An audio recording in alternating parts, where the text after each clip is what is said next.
ನಮಸ್ಕಾರ ಪ್ರಿಯ ವೀಕ್ಷಕರೇ, ಉಚ್ಚಿಷ್ಟ ಗಣಪತಿ ಚಾನಲ್ಗೆ ಸ್ವಾಗತ. ಈಗೊಂದು ನಿಮಗೆ ಬೆತ್ತ ದೇವರಿಗೆ ಪ್ರಾಣ ಪ್ರತಿಷ್ಠೆಯನ್ನು ಕೊಡುವ ಬೆತ್ತವನ್ನು ನಿಮಗೆ ತೋರಿಸ್ತಾ ಇದ್ದೀನಿ. ಇವೆಲ್ಲ ನಾವು ತಿಳ್ಕೋಬೇಕು ಪ್ರಿಯ ವೀಕ್ಷಕರೇ.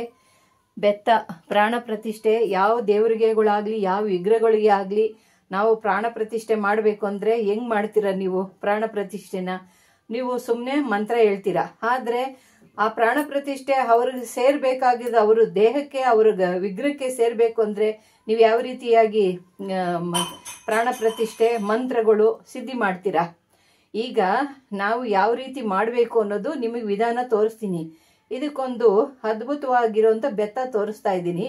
ಬೆತ್ತ ಅಂದರೆ ಏರ್ಸಿಂಗಿನ ಬೆತ್ತ. ಏರ್ಸಿಂಗಿ ಬೆತ್ತದಲ್ಲಿ ನಾವು ಯಾವ ವಿಗ್ರಹಗಳಿಗೆ ಆಗಲಿ ಯಾವುದಕ್ಕೆ ಆಗಲಿ ಒಂದು ಅಮಾಸೆನಲ್ಲಿ ನಾವು ದೇವರುಗಳಿಗೆ ಪ್ರಾಣ ಪ್ರತಿಷ್ಠೆ ಮಾಡ್ತಾ ಇರಬೇಕು. ಪ್ರಾಣ ಪ್ರತಿಷ್ಠೆ ಮಂತ್ರ ಹೇಳ್ತಾ ಇರಬೇಕು. ಅದಾದ ನಂತರ ನಾವು ಹೇಳೋವಂಥ ಮಂತ್ರಗಳು ಯಾವ ದೇವಿಗೆ ಯಾವ ಮಂತ್ರ ಹೇಳ್ತೀವೋ, ನಾವು ಕಾಳಿ ಆದರೆ ಕಾಳಿಗೆ ಹೇಳ್ಬೇಕು, ದುರ್ಗಿ ಆದರೆ ದುರ್ಗಿಗೆ ಹೇಳ್ಬೇಕು, ನಾವು ಶಿವನಿಗಾದರೆ ಶಿವನ ಮಂತ್ರ ಹೇಳಬೇಕು. ಯಾರಿಗೆ ಹೇಳ್ತಿರೋ ಲಿಂಗಕ್ಕಾಗಲಿ ನೀವು ಮತ್ತೆ ದುರ್ಗಾಗಾಗಿ, ಲಕ್ಷ್ಮಿಗಾಗಲಿ, ಸರಸ್ವತಿಗಾಗಲಿ, ಆಂಜನೇಯ ಯಾರಿಗಾದ್ರೂ ನೀವು ಸರಿನೇ. ಇದನ್ನ ಯಾವ ರೀತಿ ಹೇಳಬೇಕು ಅಂದರೆ ಈ ಬೆತ್ತನ ನೀವು ಇಟ್ಕೊಂಡು ನೀವು ಪ್ರಾಣ ಪ್ರತಿಷ್ಠೆ ಮಾಡಾದ ನಂತರ ಯಾವ ಮಂತ್ರದಲ್ಲಿ ಪ್ರಾಣ ಪ್ರತಿಷ್ಠೆ ಮಾಡ್ತಿರೋ ಆ ಮಂತ್ರದಲ್ಲಿ ಈ ಮಂತ್ರನ ಅವ್ರಿಗೆ ತಾಕಿಸ್ಬೇಕು.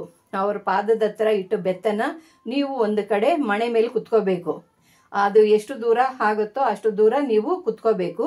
ಆ ದೂರ ಕುತ್ಕೊಂಡು ನೀವು ಮಣೆ ಮೇಲೆ ನೀವು ಕುತ್ಕೋಬೇಕು. ನೀವು ನೆಲಕ್ಕೆ ನೀವು ಕಾಲು ನೆಲಕ್ಕೆ ತೋಕಿಸ್ಬಾರ್ದು. ನಿಮ್ಮ ಮಂತ್ರ ಶಕ್ತಿ ಎಲ್ಲ ಕ್ಷೀಣ ಆಗೋಗುತ್ತೆ. ಅದರಿಂದ ನೀವು ಮಣೆ ಮೇಲೆ ಕಾಲನ್ನ ಇಟ್ಕೋಬೇಕು. ಕಾಲನ್ನ ಇಟ್ಕೊಂಡು ಕುತ್ಕೋಬೇಕು. ಮತ್ತೆ ಕೆಳಗೆ ಕಾಲುಗಳು ಬಿಡಬಾರ್ದು ಮಂತ್ರ ಹೇಳುವಾಗ. ಮತ್ತೆ ಅದನ್ನ ಹೇಳುವಾಗ ನೀವು ಯಾವ ದೇವಿನ ಪೂಜೆ ಮಾಡ್ತಿದ್ದೀರಾ, ಯಾವ ದೇವಿಗೆ ನೀವು ಉಪಾಸನೆ ಆಗಿದ್ದೀರಾ ಅಂತ ದೇವರುಗಳಿಗೆ ನೋಡಿ ಈ ಮಂತ್ರ ಹೇಳ್ಕೋಬೇಕು. ನಾನು ಕಾಳಿ ಮಂತ್ರ ಕೊಟ್ಟಿದ್ದೀನಿ. ಇದು ಈ ಪವರ್ಫುಲ್ ಕಾಳಿ ಮಂತ್ರನ ನಿಮಗೆ ಕಾಳಿಗೂ ಏರ್ಸಿಂಗಿಗೂ ಈ ಕರಂಗಾಳಿಗೂ ಇದು ಬಹಳ ವಿಶೇಷವಾದಂತ ಒಂದು ನಂಟಿದೆ.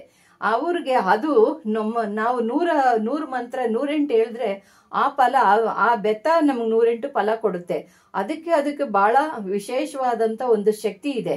ಆ ಶಕ್ತಿನ ನಾವು ತಿಳ್ಕೋಬೇಕು. ಆ ಬೆತ್ತನ ತಗೊಂಡು ಪಾದದ ಹತ್ರ ಇಟ್ಕೊಂಡು ಉದ್ದಕ್ಕೆ ನಾವು ಕುತ್ಕೊಂಡು ಅದು ಎಷ್ಟು ದೂರ ಆಗುತ್ತೋ ಅದ್ರ ಎದುರುಗಡೆ ನಾವು ದೇವ್ರ ವಿಗ್ರಹದ ಎದುರುಗಡೆ ಕುತ್ಕೊಂಡು ಮಂತ್ರ ಜಪ ಮಾಡಬೇಕು.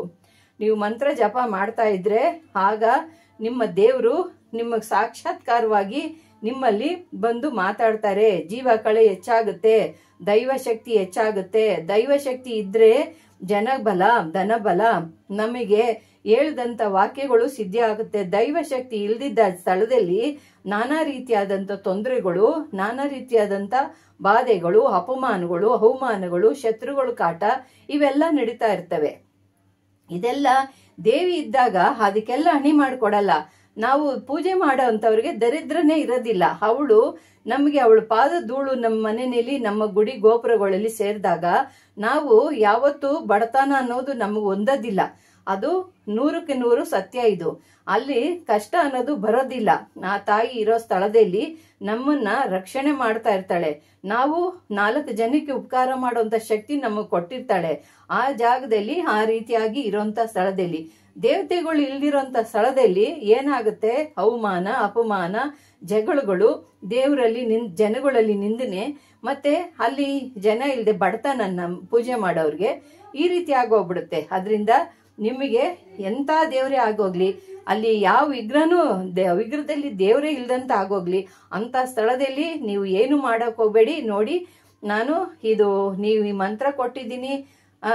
ಈ ಮಂತ್ರನ ಜಪ ಮಾಡಿಕೊಂಡು ನೀವು ಆ ದೇವಿ ವಿಗ್ರಹಕ್ಕೆ ನೀವು ಆ ಬೆತ್ತನ ಇಟ್ಕೊಂಡು ಜಪ ಮಾಡಿ.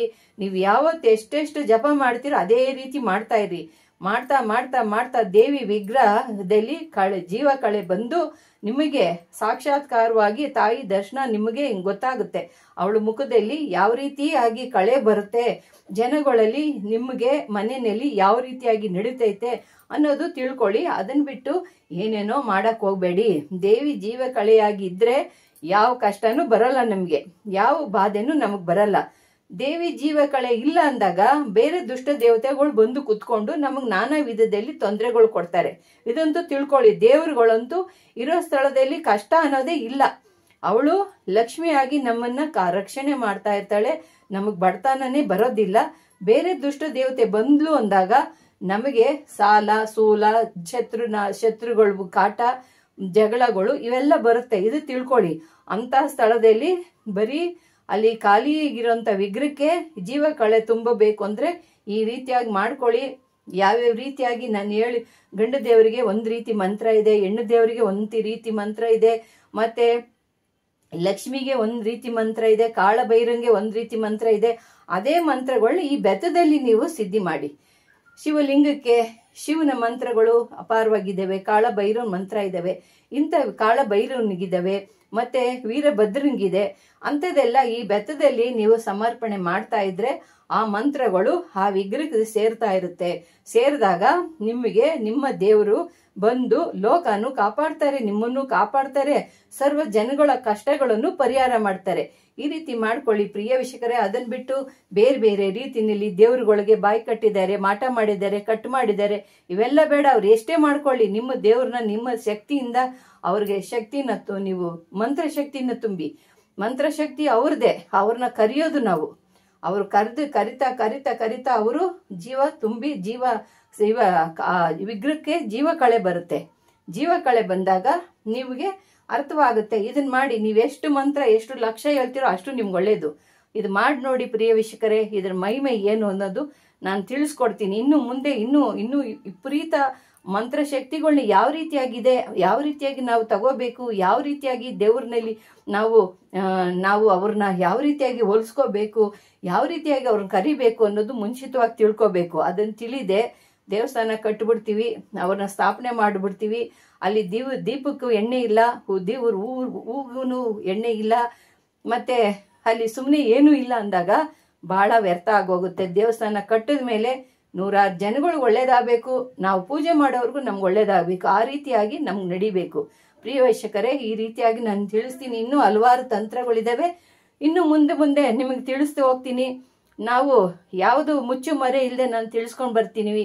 ನೀವು ಒಳ್ಳೆ ರೀತಿಯಲ್ಲಿ ಯಾವುದು ಶೇರ್ ಸಬ್ಸ್ಕ್ರೈಬ್ ಏನು ಮಾಡ್ತಾ ಇಲ್ಲ, ಎಷ್ಟು ಬೇಕೋ ಅಷ್ಟೇ ಮಾಡ್ತಿದ್ದೀರಾ.